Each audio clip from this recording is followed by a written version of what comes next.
আসসালামু আলাইকুম গাইস, আশা করি সবাই ভালো আছেন। আজকে আমি ফুলকপি দিয়ে চিংড়ি মাছ রান্না করব। এর জন্য প্রথমেই চিংড়ি মাছগুলোকে লবণ আর হলুদ দিয়ে মেখে নিয়েছি। এখন ভেজে নিচ্ছি।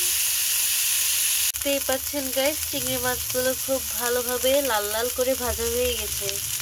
এখন ফুলকপিগুলোকে ভেজে নেওয়ার জন্য কড়াইতে তেল ঢেলে দিয়েছি। এখন ফুলকপিগুলো দিয়ে ভালোভাবে ভেজে নিব। এখন দিয়ে দিচ্ছি লবণ। লবণটা যে যার স্বাদ মতো ব্যবহার করবেন। দিয়ে দিচ্ছি হলুদ গুঁড়া। লবণ ও হলুদকে ফুলকপির সাথে ভালোভাবে মিক্স করে নিচ্ছি।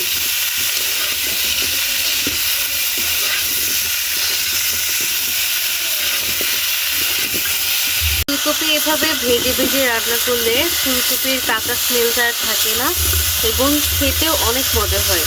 আপনারা অবশ্যই এভাবে ভেজে ফুলকপি রান্না করে দেখবেন এবং কেমন লাগে আমাকে কমেন্ট করে জানাবেন। দেখতেই পাচ্ছেন গাইস, ফুলকপিগুলো হালকা করে ভাজা হয়ে গেছে। হালকা বলতে ভালোভাবেই ভাজা হয়ে গেছে। এখন আমি তুলে নিচ্ছি।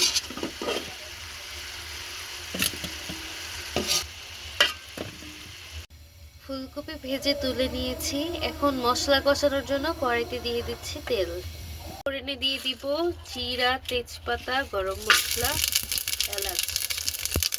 দিয়ে দিচ্ছি আদা, রসুন ও জিরা একসঙ্গে বাটা।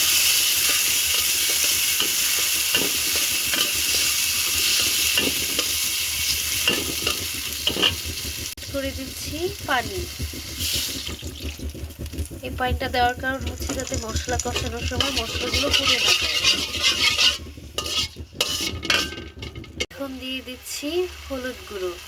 এখানে আমি পেঁয়াজ ইউজ করি নাই, আপনারা চাইলে পেঁয়াজ ব্যবহার করতে পারেন। কিছু কাঁচামরিচ অ্যাড করে দিচ্ছি। গাইস, মশলা ভালোভাবে কষানো হয়ে গেছে, তেল ছেড়ে এসেছে। এখন আমি ফুলকপিগুলো দিয়ে দিব। দিয়ে দিচ্ছি ভেজে রাখা ফুলকপি।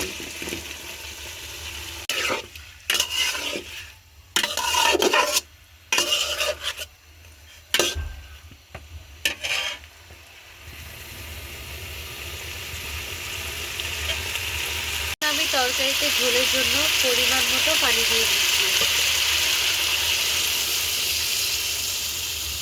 এখন ঢাকনা দিয়ে ঢেকে তরকারিটিকে ভালোভাবে ফুটিয়ে নিব। দেখতেই পাচ্ছেন গাইস, ঝোল ভালোভাবে ফুটে গিয়েছে। এখন আমি চিংড়ি মাছগুলো অ্যাড করে দিচ্ছি।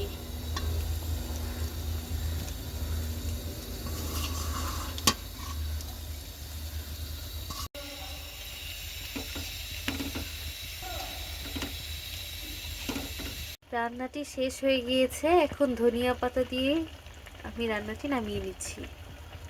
আর শেষ পর্যায়ে ধনেপাতা ইউজ করলে যেটা হয় সেটা হচ্ছে রান্না থেকে খুব সুন্দর একটা ভালো ফ্লেভার আসে, যেটাকে খেতে আরো বেশি মজা লাগে। দেখতেই পাচ্ছেন, দেখতেও সুন্দর লাগছে এবং খেতেও মজা হবে। আর এটা দেওয়ার পর যে ঘ্রাণটা বের হয় সেটা একদম অতুলনীয়। দেখতেই পাচ্ছেন গাইস, কতটা সুন্দর লাগছে ফুলকপি দিয়ে চিংড়ি মাছ রান্নাটি।